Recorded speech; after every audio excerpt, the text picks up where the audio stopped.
Welcome to study to crack. তো আজকে তোমাদের 6 নম্বর ক্লাসে স্বাগত জানাই। এই ক্লাসটিতে কি পড়াবো আমি? এই ক্লাসটিতে এনটিপিসি বিগত বছরের যত ইম্পর্টেন্ট যে মানে প্রশ্নগুলো আছে ম্যাথ এবং রিজনিং এর, সেগুলো আমরা পড়াবো। 15টা ম্যাথের অঙ্ক আছে এবং 5টা রিজনিং আছে, যেটার মাধ্যমে আমাদের যে সামনে জুন মাসে সম্ভবত যে এনটিপিসি পরীক্ষা হবে, সেটার পুরো সিলেবাসটা আমরা রিভাইজ করে নেবো এবং এই যে খুব গুরুত্বপূর্ণ প্রশ্নগুলো সেগুলো আমরা আলোচনা করে নেবো। তো চলো দেরি না করে শুরু করা যাক। আমাদের প্রথম প্রশ্ন কি আছে দেখো, দুটি সংখ্যার অনুপাত 2:3 হলে সংখ্যার সাথে 4 যোগ করা হলো এবং অনুপাত 7:10 হয়ে যায়, সংখ্যা দুটির মধ্যে পার্থক্য কত? তো দেখো, এবার আমরা কি করব, আমরা আর বেসিক মেথড আমরা করব না, করব যেটা দরকার পড়বে, কিন্তু আমরা নতুন নতুন মেথড শিখবো। এগুলো তোমরা সকলেই পারবে, এক্স ধরে। তো আমি যেটা বলছি সেটা তোমরা একটু মন দিয়ে শোনো। দেখো, এখানে সংখ্যার সাথে বলতে দুটি সংখ্যার সাথে 4 যোগ করা হলো। তো সংখ্যা যে রেশিও যখন হয়, যখন দুটি সংখ্যার রেশিও সবসময় মানে তাদের গ্যাপটা সবসময় সেম হবে। দেখো, 2 আর 3-এর মধ্যে গ্যাপ কত? 1। 7 আর 10-এর মধ্যে গ্যাপ কত? 3। তো এই দুটোকে আমাকে সেম করতে হবে। তাহলে দেখো, 2:3 যখন আছে, 2:3 যখন আছে, তখন এটাকে আমরা কততে গুণ করে দেবো? গ্যাপটা, এই গ্যাপটাকে 3 করতে হবে। তাহলে এই এই যে 3, এই গ্যাপটাকে 3 দিয়ে গুণ করবো। তাহলে 3 দিয়ে গুণ করলে দুটোকে 3 দিয়ে গুণ করতে হবে। তাহলে দেখো, 3 দুগুণে 6 ইস্টু 3 তিরিকে 9। সেম ভাবে যখন 4 যোগ করা হচ্ছে, তখন এটা কত হয়েছে? 7:10। অর্থাৎ এর সাথে +4 যোগ করছি, এর সাথে +4 যোগ করছি। তাহলে দেখো, 4 যোগ করে কত বেড়েছে? 1 ইউনিট বেড়েছে, তাই তো? 6 থেকে 7 হয়েছে, এখানেও 4 যোগ করে দেখো 1 ইউনিট বেড়েছে। তাহলে কি বলেছে? যে সংখ্যা দুটির মধ্যে পার্থক্য। তাহলে দেখো, 6 আর 9 এর মধ্যে গ্যাপ কত? 3 ইউনিট। তাহলে 1 ইউনিটের ভ্যালু যদি সমান 4 হয়, তাহলে 3 ইউনিটের ভ্যালু কত হবে? 3 × 4 12। ঠিক আছে, সঠিক অ্যান্সার অপশন এ। নেক্সট, দুজন পুরুষ একই স্থান থেকে যথাক্রমে 5 কিমি/ঘন্টা এবং 5.5 কিমি/ঘন্টা বেগে একই দিকে যাত্রা শুরু করে। একে অপরের থেকে 8.5 কিমি দূরে থাকলে তাদের দ্বারা নেওয়া সময় হলো। দেখো, একই দিকে যাত্রা শুরু করছে, ঠিক আছে, একই দিকে শুরু করছে দুজনেই। একজন 5 কিমি/আওয়ার আর একজন 5.5 কিমি/আওয়ার। তাহলে দেখো, 1 ঘন্টায় এই 5.5 কিমিওয়ালা কতটা এগিয়ে থাকবে? 0.5 কিমি, তাই তো? এই 1 ঘন্টায় 5 কিমি যায়, এই 1 ঘন্টায় কত যায়? 5.5 কিমি যায়। তাহলে দেখো, আমাদের সিম্পল রৈখিক নিয়মে যে 0.5 কিমি যদি যায় কত মিনিটে, কত ঘন্টায়? 1 ঘন্টায়, 1 আওয়ার, 1 আওয়ারে, তাহলে 1 কিমি যায় কত? 1/0.5। আর কত একের উপর থেকে কত? 8.5 কিমি। 8.5 কিমি কত যায়? সমান 8.5/0.5, অর্থাৎ পয়েন্ট উঠে যাবে। 5×7=85, 17 ঘন্টায়। সঠিক অ্যান্সার কি হয়ে যাবে? Option D.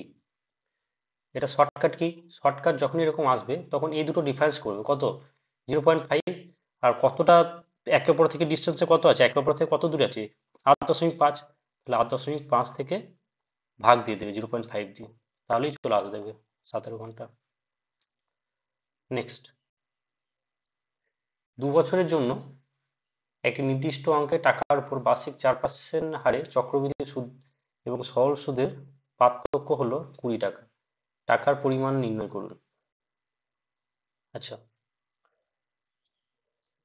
তো একটা সূত্র তোমরা মনে রেখো, যে কি না, 2 বছরের জন্য, এটা কিন্তু 2 বছরের জন্য পার্থক্য সমান সরল সুদ এবং চক্রবৃদ্ধি সুদের পার্থক্য সমান পি দিয়ে ডিনোট করবো। পি দিয়ে হচ্ছে প্রিন্সিপাল, মানে মূলধন আর কি। পি, আর দিয়ে ডিনোট করবো রেট, সুদের হার আর কি। পি r² বাই 100 তার হোল স্কোয়ার। এখানে পার্থক্য কত বলে দিয়েছে, পার্থক্য বলেছে 20। পি সমান কত, এখানে পিটা আমাদের বের করতে হবে। 8 সমান কত, 4, তাহলে 4 স্কোয়ার কত হচ্ছে 16, তার নিচে 100 স্কোয়ার সমান কত 10,000। ঠিক আছে, তাহলে পি সমান আমি ঘুরিয়ে লিখছি, পি সমান দেখো 10,000 এদিকে চলে আসবে, 20 ইন্টু 10,000 বাই 16, তাহলে 4 4 16, 4 5 20, আর 10,000কে যদি 4 দিয়ে ভাগ করি কত হবে 1200, এই সরি 4 25 100, তাহলে 2,500, তাহলে 2,500কে 5 দিয়ে গুণ করলে কত হবে 12,500। সঠিক অ্যান্সার কি হবে, অপশন সি। নেক্সট, একটি ভগ্নাংশের হর লবের চেয়ে 2 বেশি। আচ্ছা, লবকে এটা সম্ভবত 3 হবে। লবকে 3 দ্বারা গুণ করা হলে এবং হরকে 2 দ্বারা গুণ করা হলে ভগ্নাংশটি 1/2 হয়। প্রদত্ত ভগ্নাংশটি কত? তো দেখো আগে এটাকে আমি ঠিক করে দিই, এটা সরি এটা 3 হবে। ঠিক আছে, তো দেখো আমরা ধরে নিই যে কোনো ভগ্নাংশটি হচ্ছে কত, ধরি ভগ্নাংশ হচ্ছে এ বাই, দেখো লবের চেয়ে 2 বেশি হরটা, তাহলে লবটা যদি এ হয় তাহলে হরটা কত হবে a+2 হবে। আচ্ছা, এবার দেখি কি বলেছে, যে এ এর সাথে 2 গুণ সরি লবকে 3 এর সাথে 3 গুণ করা হলে এবং হরের সাথে 2 গুণ করা হলে কত হবে ভগ্নাংশটি 1/2।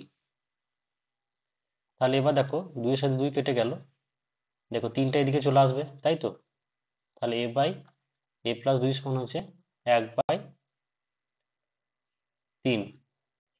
তাহলে দেখো এটাই হচ্ছে অরিজিনাল ভগ্নাংশ। এটাই বলতে যে প্রদত্ত ভগ্নাংশটি কত, সঠিক অ্যান্সার অপশন ডি, 1/3। নেক্সট, একটি পূর্ণবর্গ সংখ্যায় পরিণত করার জন্য বৃহত্তম 3 অঙ্কের সংখ্যার সাথে যে সর্বনিম্ন সংখ্যাটি যোগ করতে হবে তা কত? তো দেখো আমরা দেখে নেব 4 অঙ্কের ক্ষুদ্রতম স্কোয়ার কি। দেখো 33 এর স্কোয়ার কত, সরি 33 বলছি,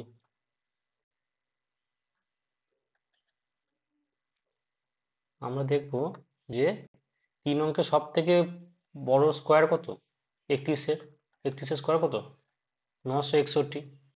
তারপরে কত 32 স্কোয়ার, তোমাদের 1 থেকে কিন্তু 50 অব্দি মুখস্থ রাখতে হবে। 32 স্কোয়ার 1024, 33 স্কোয়ার 1089, 34 স্কোয়ার 1156, 35 স্কোয়ার 1225, এগুলো তোমরা মনে রাখতে হবে এরকম ভাবে। 28 স্কোয়ার কত 784, 27 স্কোয়ার 729। তো দেখো না হলে তোমাদেরকে আবার বের করতে হবে, অনেক কষ্টসাধ্য হয়ে যাবে পরীক্ষার হলে বিশেষত। তো দেখো এখানে 1024, তাহলে 3 অঙ্কের বৃহত্তম সংখ্যা কত 999। তাহলে এখান থেকে যদি আমি 1024 যেতে কত যোগ করতে হচ্ছে, দেখো ডিফারেন্সটা হচ্ছে কত 25, তাহলে সঠিক অ্যান্সার কি হয়ে যাবে অপশন বি 25। নেক্সট, 3টি সংলগ্ন মন্দিরে 3টি ইলেকট্রনিক ঘন্টা লাগানো হয়েছে। এই মন্দিরে পুরোহিতরা 2, 3 ও 5 মিনিটের ব্যবধানে বিভিন্ন সময়ে ঘন্টা বাজানোর সিদ্ধান্ত নেন। যদি সকাল 8টায় প্রথমবারের মতো একসঙ্গে ঘন্টা বাজতে শুরু করেন, তাহলে সকাল 9টা পর্যন্ত তারা একসাথে কতবার বাজবে। দেখো সেই তোমাদেরকে করিয়েছিলাম এরকমই একটা অঙ্ক আগের আগের সেটে, তো দেখিনি যে 2, 3, 5 মিনিটের ব্যবধানে ঘন্টা বাজানো আচ্ছা, তাহলে কি করতে হবে আমাদেরকে, 2, 3 আর 5-এর লসাগু নিতে হবে। তো দেখো 2, 3, 5 প্রত্যেকে এক এক প্রাইম, তাহলে এদের লসাগু কি হবে, সবসময় প্রাইম নাম্বার যদি মানে থাকে তাদের লসাগু তাদের গুণফল হবে, অর্থাৎ এলসিএম কত হবে 2 ইন্টু 3 ইন্টু 5, অর্থাৎ কত 30। তাহলে দেখো তারা 8টার সময় যদি প্রথমবারের মতো একসঙ্গে বেজে যায়, তাহলে আবার কতক্ষণ পরে বাজবে তারা, তাহলে আবার 30 মিনিট পর বাজবে, অর্থাৎ তারপরে 8:30টায় বাজবে। তারপর আবার কখন বাজবে? আবার 30 মিনিট পর, অর্থাৎ 9টায় বাজবে। তাহলে কবার বাজছে? একবার, এখানে একবার, কত? দুইবার। তাহলে শুরুর সময়ের পর দুবার বাজবে। সেম অঙ্ক কিন্তু আগের শিফটে করিয়েছিলাম, মানে আগের ক্লাসে, প্র্যাকটিস ক্লাসে। ওটা দেখতে পারো। নেক্সট, 23-এর সর্বনিম্ন গুণিতককে 18, 21 এবং 24 দ্বারা ভাগ করলে যথাক্রমে ভাগশেষ 7, 10 এবং 13 থাকে। তাহলে সংখ্যাটি হলো কত? তো দেখো, এটা দুটো উপায় হতে পারে। একটা খুব শর্টকাটে তোমাদেরকে বলি, আর একটা লং প্রসেসে। এটা কিন্তু একটু তুলনামূলক বাকি অঙ্কগুলোর থেকে একটু স্ট্যান্ডার্ড। ঠিক আছে, কঠিন না, একটু স্ট্যান্ডার্ড। তো দেখো, প্রথমে আমরা খুব পাতি জিনিসে দেখে নেবো 23-এর সর্বনিম্ন গুণিতক, মানে 23 দ্বারা সেটি ভাগ যাবে।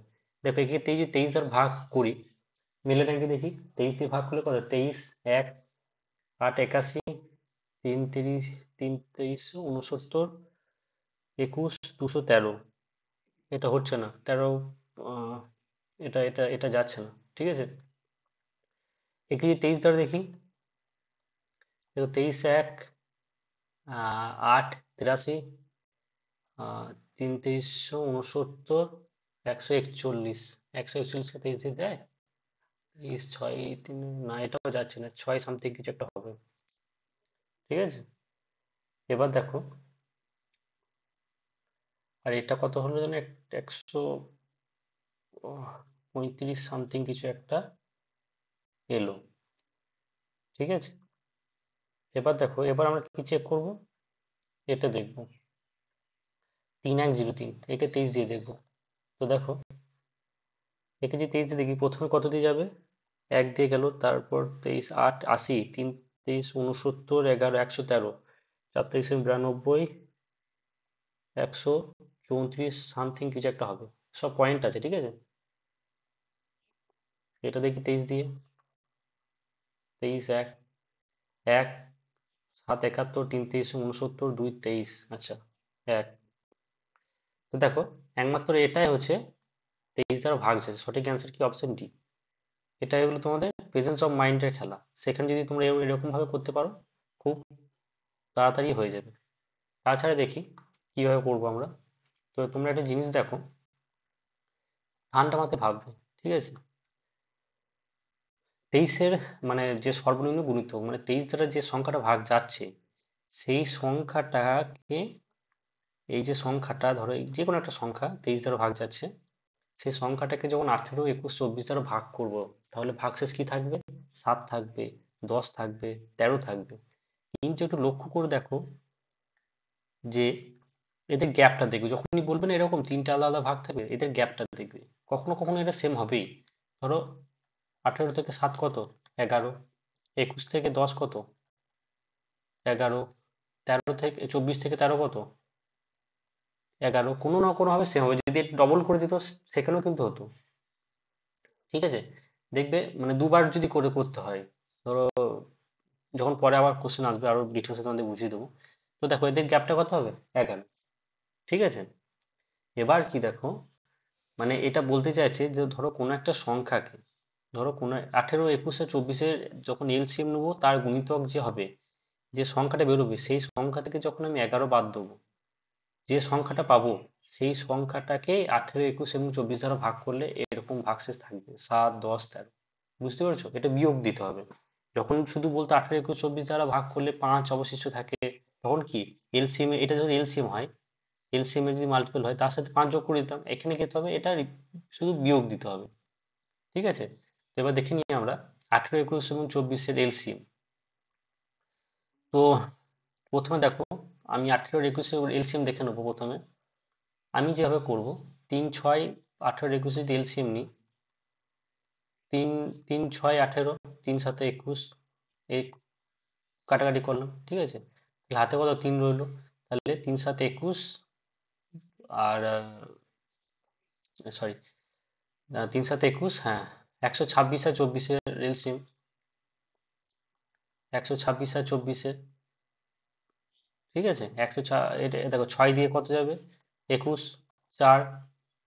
ঠিক আছে, তাহলে 4, 6, 24 ইন্টু 21, 24 ইন্টু 21 এলসিএম কত হচ্ছে? 24 থেকে 24 4, 24 × 48 আর 2 50, 504। এটা হচ্ছে এলসিএম। এবার কেটে দিই। এটা হচ্ছে এলসিএম। কার এলসিএম? না, এটা হচ্ছে এলসিএম 18, 21 আর 24-এ। 18, 21 এবং 24-এ। তাহলে দেখো এবার 504-এর যে গুণিতক, 504-এর যে গুণিতক, তাকে আমরা কিভাবে ডিনোট করব? 504 ইন্টু কে, কোন একটা সংখ্যা দিয়ে গুণিতক, এই 3000-এর কাছাকাছি কিছু একটা হবে। এর থেকে যখন আমি 11 বাদ দেবো, কি বলেছিলাম, এলসিএম মাল্টিপল থেকে 11 বাদ দিতে হবে, এর থেকে যখন 11 বাদ দেবো সেই সংখ্যাটা 23 দ্বারা ভাগ যাবে। ঠিক আছে, তাহলে দেখো কে এর কোন ভ্যালুর জন্য, কে কি রিয়েল ভ্যালু হতে হবে, 1 2 3 4 5, দেখো অপশন গুলো কত আছে, 3000-এর কাছাকাছি আছে। তাহলে 500-কে যখন আমি 504 আছে, ধরে নাও এটা 500, তাহলে 500-কে কত দিয়ে গুণ করলে মোটামুটি 3000-এর কাছাকাছি আসবে? 6 দিয়ে। তো দেখো 6 দিয়ে যখন গুণ করবো তখন 4 6 24, 4 হাতে থাকলো 2, 6 0 0 2, 5 6 30, 3024 মাইনাস 11, তাহলে এখান থেকে বাদ দিলে কত হবে? 3013। সঠিক অ্যান্সার কি? Option D. আশা করি তোমাদেরকে বোঝাতে পারলাম। নেক্সট কি বলেছে দেখো, x√12 সমান 4 প্লাস x√3 হলে x এর মান কত? তো দেখো কি করব, x√3 থেকে আমরা বাঁ দিকে নিয়ে আসবো, তাহলে x√12 মাইনাস x√3 সমান কত? 4 এলো। এখান থেকে দেখো এক্সটা যদি আমি কমন নিই, তাহলে এটা কত? 12 সমান 4√3, 4-কে যদি 12 বের করি 2√3 হবে, তাহলে 2√3 মাইনাস √3 সমান হচ্ছে 4। তাহলে দেখো x সমান কত হয়ে যাবে, 2√3 থেকে √3 বাদ দিলে 4/√3, অর্থাৎ সঠিক অ্যান্সারটি হয়ে যাবে অপশন ডি, 4/√3। নেক্সট, যখন একটি সমবাহু ত্রিভুজের বাহু মূল বাহুর 3 গুণ করা হয় তখন নতুন সমবাহুটির ক্ষেত্রফল কত হবে? তো দেখো কি বলেছে, যখন তোমাদেরকে আমি বলেছিলাম আগের দিনে যে বাহুটা দেখো বলেছে মূল বাহু 3 গুণ করা যায়। তাহলে যখন কি বলবো, লেন্থ, এটা হচ্ছে এরিয়া, এটা হচ্ছে ভলিউম, যখন লেন্থ 1 থেকে মানে 3 গুণ করা হচ্ছে, 1 ইউনিট থেকে 3 ইউনিট হয়ে যাবে। এরিয়াটা কত ইউনিট হবে? 1 ইউনিট থেকে 3 স্কোয়ার হবে, কিন্তু 9 ইউনিট হয়ে যাবে তখন। আর ভলিউমটা তখন কি হবে? ভলিউমটা হয়ে যাবে তোমার 1 ইউনিট থেকে 3-এর কিউ, মানে সরি, মানে 27 গুণ হয়ে যাবে। ঠিক আছে, কত হবে না 27 গুণ হয়ে যাবে, অর্থাৎ কত ইউনিট হবে? 27 ইউনিট। এটা কত? 9 ইউনিট। এটা কত? 3 ইউনিট। তো এটা হয়, তাহলে এখানে সঠিক অ্যান্সার কি হয়ে যাবে? Option D. নেক্সট, 21 সেন্টিমিটারের ব্যাসার্ধের একটি বৃত্ত থেকে একটি অংশ কাটা হয়, অংশটির কোণ হচ্ছে 40 ডিগ্রি, বর্গ সেমিতে অংশটির ক্ষেত্রফল নির্ণয় করুন। আচ্ছা, সিম্পল, কোনো অসুবিধা নেই। আগে প্রথমে দেখিনি নি বৃত্তের ক্ষেত্রফল কত। এরিয়া সমান কত? এরিয়া সমান হচ্ছে পাই আর স্কোয়ার, অর্থাৎ 22/7 ইন্টু পাই আর স্কোয়ার, 21 স্কোয়ার। তোমাদেরকে আগের দিনে বলেছিলাম যে একটা, সবই বলেছি, যদি তোমরা ক্লাস করে থাকো তাহলে বুঝতে পারবে, এটা ডাইরেক্ট হয়ে যায়। এটা কত হয় ডাইরেক্ট যদি করা হয়? 154, যেটা বেস ছিল এর সাথে এটা 21 সেন্টিমিটার 7-এর কত গুণ? 3 গুণ, তাহলে এটা 3 স্কোয়ারের সাথে গুণ হয়ে যায়। ঠিক আছে, যাই হোক।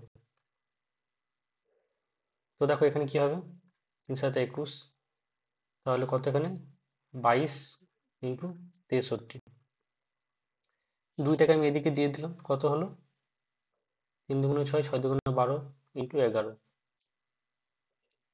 ঠিক আছে, এবার দেখো 11 গুণ আমরা সকলেই জানি কি হয়, প্রথমে 6 হলো, তারপর এই দুটো কাজ হবে, 6 আর 2 8, তারপর আবার 2 আর 1 কাজ হবে, 2 + 1 কত 3, আর 1 যেমন আছে সেরকমই থেকে 1386।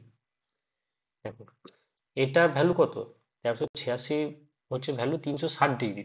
একটা বৃত্ত গোটা ইয়েটা কত হয় 360 ডিগ্রি, তাহলে 40 ডিগ্রি মান কত হবে, 40/360 ইন্টু 1386, এটাই রিকোয়ার্ড, ঠিক আছে, এটাই চেয়েছে। তাহলে 40/9, 9 দিয়ে ভাগ করলে কত হবে 154, সঠিক অ্যান্সার অপশন বি। নেক্সট, একটি বস্তুর বিক্রয় মূল্য 50 টাকা হ্রাস করার পর 5% লাভ এবং 5% ক্ষতিতে পরিণত হয়ে যায়। আচ্ছা, আচ্ছা, তাহলে মূল মূল বিক্রয় মূল্য কত? আচ্ছা, তো দেখো, তো এখানে দেখো কি বলে দেওয়া আছে, মানে এসপি বলে দেওয়া আছে, সেলিং প্রাইস কত 50 টাকা, লাভ সমান কত 5%, ক্ষতি সমান কত 5%। যখন লাভ হয়, ঠিক আছে, যখন লাভ হয় তখন কি, আচ্ছা ধরি, আচ্ছা এসপি 50 টাকা, এসপি 50 টাকা হবে না এখানে, এটা ভুল লিখলাম, যাই হোক এটা লেখার দরকার নেই, মানে এসপি যখন 50 টাকা কম করা হয়, ঠিক আছে, মাথায় রাখবে। তো ধরি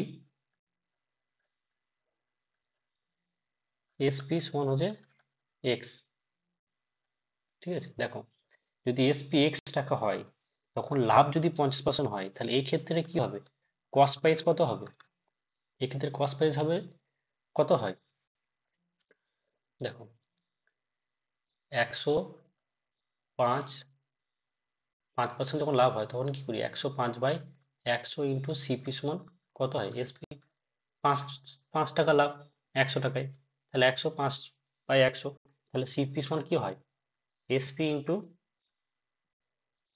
ইন্টু উপরে 100 চলে যায় এবং নিচে 105 চলে আসে।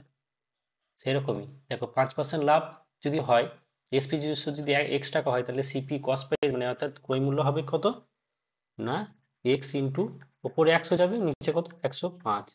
সেম ভাবে যখন ক্ষতি হবে তখন কিন্তু কস্ট প্রাইস কি হবে, এক্স ইন্টু ওপরে কত 100, নিচে কত 95। ঠিক আছে, তাহলে দেখো এবারে এই কস্ট প্রাইস তো সেম, তাই তো, ঠিক আছে, তাহলে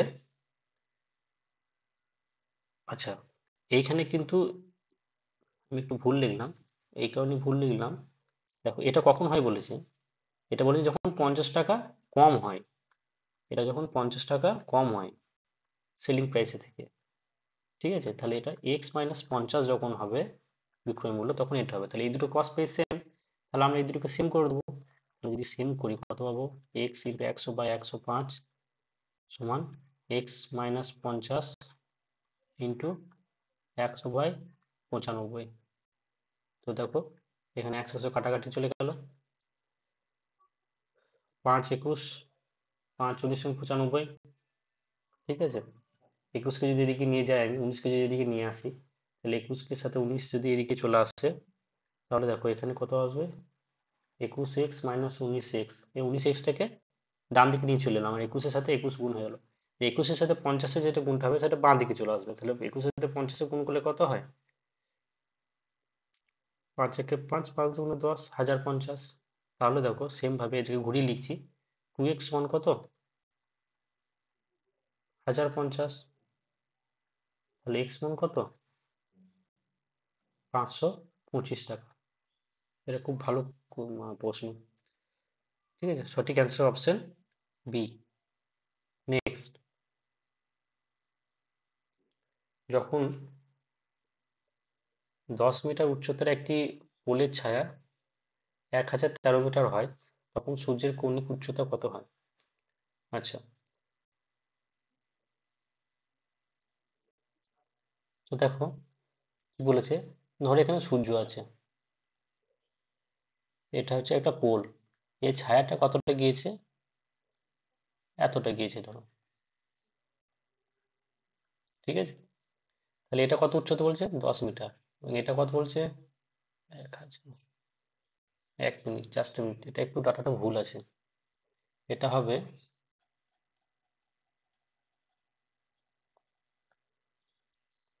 এটা হবে 10√3, ঠিক আছে?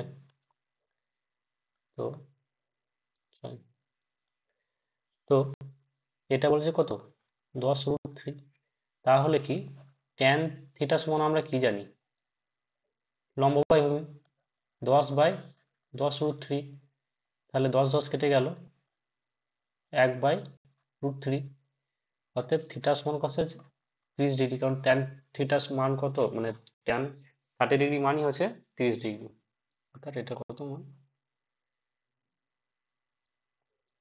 ঠিক আছে? নেক্সট, অর্থাৎ সঠিক সঠিক অ্যান্সার হবে অপশন ডি।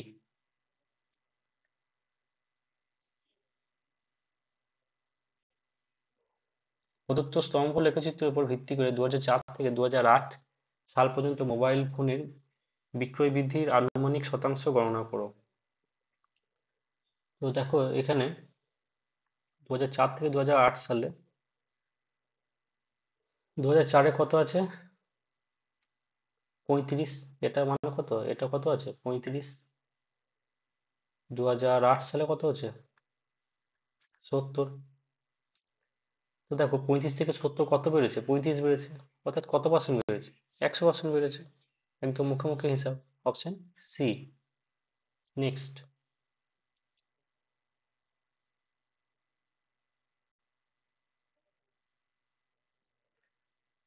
14 নম্বর অঙ্কটা তোমাদের হোমওয়ার্ক রইলো, যারা পারবে কমেন্ট মানে অ্যান্সার করে কমেন্ট করো। নেক্সট, একটা নির্দিষ্ট কোডে বেস্ট ওয়ে টু উইন লেখা হয় ফা কা লা জু হিসেবে, দা ওয়ে টু হেল লেখা হয় এই হিসেবে, win of the day, sale of the night লেখা আছে না, তাহলে নিচের কোনটি অফ দ্য ওয়ে প্রতিনিধিত্ব করে? আচ্ছা, তো দেখো এটা একটা ব্যাংকের যে রকম রিজনিং গুলো আছে এরকম ভাবে, সেগুলোতে একসাথে 3 4টা কোশ্চেন আছে, ওই জন্য পার্টিকুলারলি সব মানে বের করে এগুলো করতে হয়, কিন্তু আমরা ওরকম ভাবে করব না।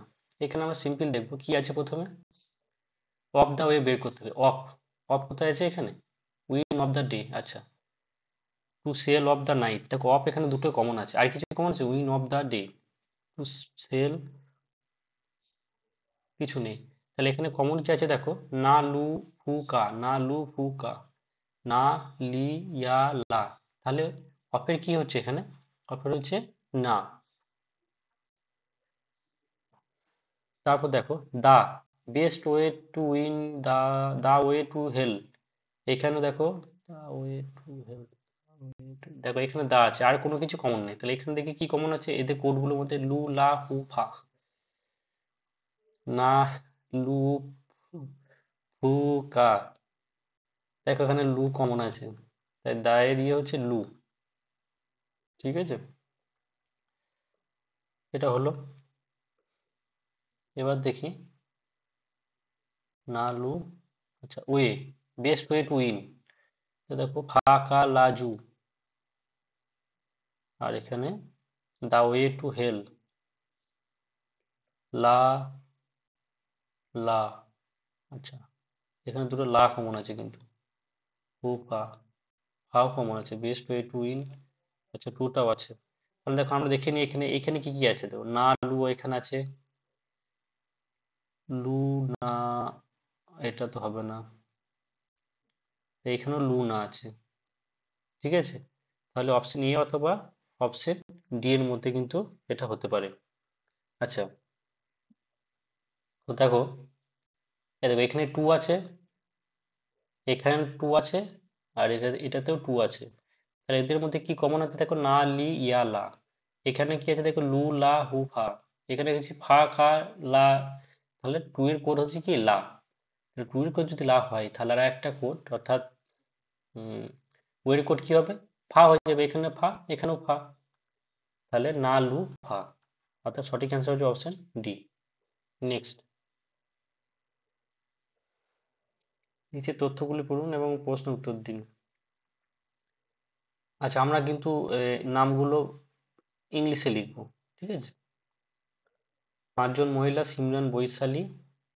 দেখো, সিমরানকে লিখবো এস দিয়ে, বৈশালীকে লিখবো ভি দিয়ে, নমিতাকে লিখবো এন দিয়ে, প্রীতিকে লিখবো পি দিয়ে, আর ভাবনাকে লিখবো বি দিয়ে।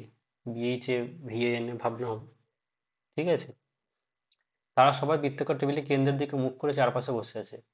ভাবনা বৈশালী ডান দিকে বসে আছে, অর্থাৎ এটা মানে কি, ভাবনা বৈশালী ডান দিকে বসে আছে, অর্থাৎ বৈশালী ডান দিকে কি বসে আছে, ভাবনা। সিমরন পৃথিবীর বাঁ দিকে বসে আছে, অর্থাৎ সিমরন বসে আছে পৃথিবীর বাঁ দিকে। প্রীতি বসে আছে নমিতা আর সিমরনের মাঝে। আচ্ছা, প্রীতি বসে আছে নমিতা এবং সিমরনের মাঝে। আচ্ছা, দেখো দেখো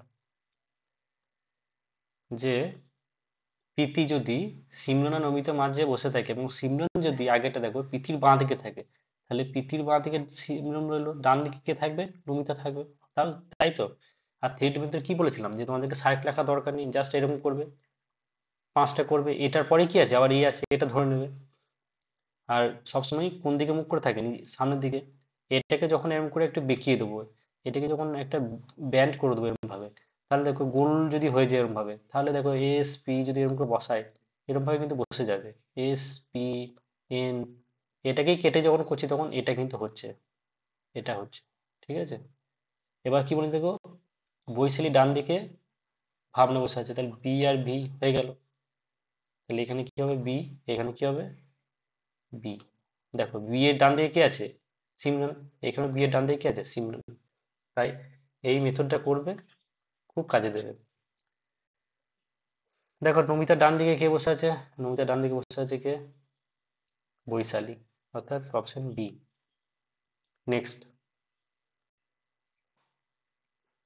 একটি নির্দিষ্ট সাংকেতিক ভাষায় পেনকে এত দিয়ে হিসেবে সংকেত করা হয়, স্কোরকে এই হিসেবে করা হয়, তাহলে একই ভাষায় রিসেন্টকে কিভাবে করবেন।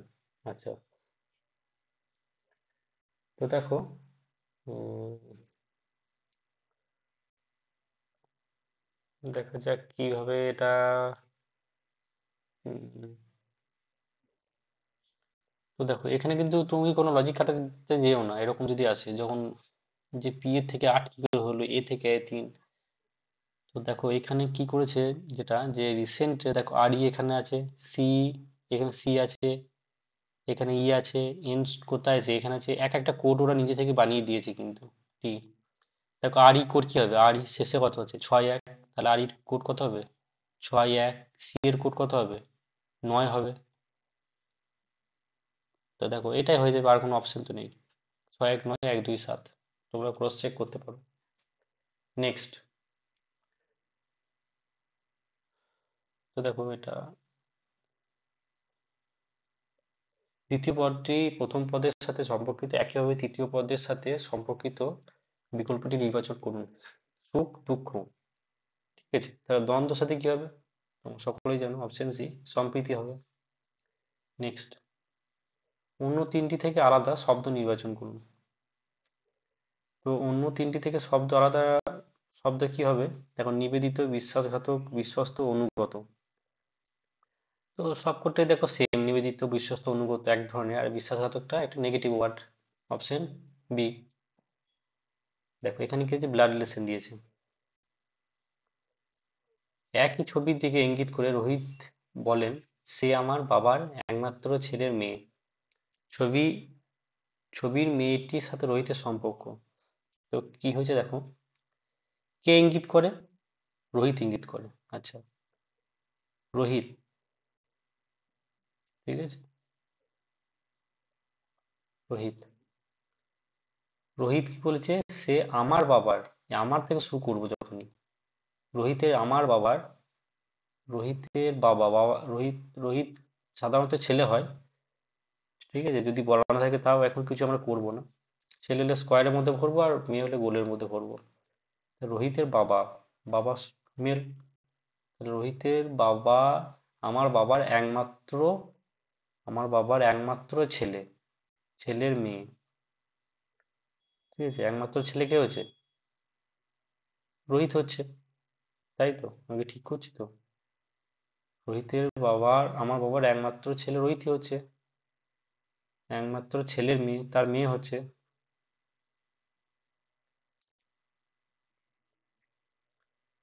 রোহিতের মেয়ে হচ্ছে, ঠিক আছে? ছবি, ছবিটি, তাহলে কি বলতে, ছবির মেয়েটির সাথে রোহিতের সম্পর্ক, ছবির মেয়েটির সাথে রোহিত কি হবে? বাবা হবে। তো সঠিক অ্যান্সার কি? Option C. তো আজকে তোমাদের এখানেই শেষ করছি, দেখা হচ্ছে আবার পরবর্তী নেক্সট ক্লাসে। তো এতদূর যদি তোমরা কেউ করে থাকো, তোমরা প্লিজ কন্টিনিউ চেষ্টা করো, তোমাদের জন্যই সেটা খুব লাভবান হবে। এবং তোমরা অ্যাটলিস্ট 10টা ক্লাস করো, তখন দেখবে নিজেদের মধ্যেই ম্যাথের প্রতি বা রিজনিং প্রতি একটা কনফিডেন্স কিন্তু মানে বাড়তে থাকবে। ঠিক আছে? এতদূর দেখার জন্য ধন্যবাদ।